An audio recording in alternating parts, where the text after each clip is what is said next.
सोच का असर। किसी गांव में एक भोला नाम का गोयला रहता था। उसने अपने घर में बहुत सारी गाय पाल रखी थी।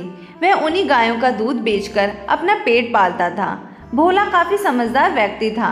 भोला के दो बेटे थे, सोनू और मोनू। सोनू और मोनू स्कूल में पढ़ाई करते थे और साथ ही पिता के काम में हाथ भी बटाते थे। भोला अपने दोनों बच्चों को ज्ञान की बातें सिखाता रहता था। एक दिन भोला ने अपने दोनों बेटों को कुछ सिखाने के उद्देश्य से कहा, बच्चों, मैंने इस बाग में एक बॉल छुपा कर रखी है। जो भी उस बॉल को ढूंढ कर लाएगा, मैं उसे उचित इनाम दूंगा। सोनू एक आशावादी सोच रखने वाला लड़का था। पिता की बात सुनकर उसने सोचा, इतने बड़े बगीचे में बॉल ढूंढना थोड़ा मुश्किल काम तो है, लेकिन असंभव बिल्कुल नहीं है। मुझे उम्मीद है कि मैं वह बॉल ढूंढकर जरूर निकालूंगा। वही मोनू एक निराशावादी सोच रखने वाला लड़का था। भोला की बात सुनकर उसने सोचा, क्या मजाक है ये, इतने बड़े बगीचे में कोई इतनी छोटी बॉल कैसे ढूंढेगा? यह तो बिल्कुल असंभव है, मुझसे तो नहीं होगा ये। यह सोचकर मोनू बगीचे में ही एक पेड़ के नीचे सो गया।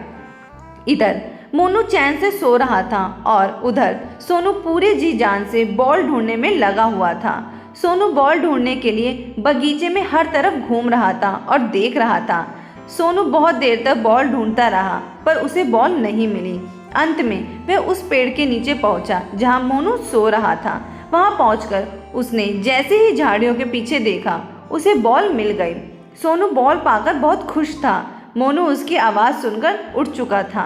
बॉल मिलने की बात सुनकर भोला बहुत खुश हुआ और उसने सोनू की प्रशंसा करते हुए कहा, बहुत अच्छे, तुम्हारी आशावादी सोच ने तुम्हें बड़े आराम से जीतने दिया और मोनू की निराशावादी सोच ने उसे हरा दिया।